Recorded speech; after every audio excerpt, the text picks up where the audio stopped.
Here is an underwater kelp animation using 4 dimensions noise texture and a float field featuring the stiffness to offset the vertices of each strand of kelp. This video is to give you the overall idea of how I proceeded. A link to a sample blend file is available in the video description.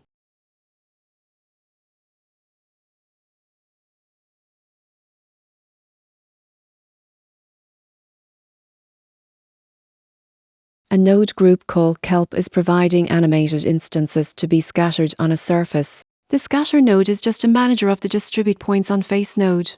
The blend file in the video description is a template for the kelp node we focus on.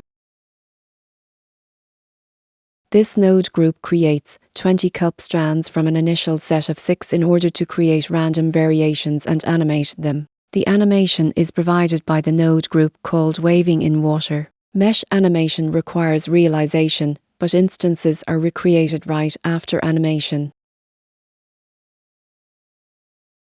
This node group applies a scaled 4-dimension noise to offset a strand of kelp vertices.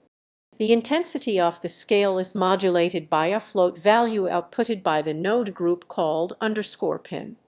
The pin value ranges from 0 to 1 is a kind of weight paint representing a variable stiffness for each vertex of the strand. This group creates variable stiffness.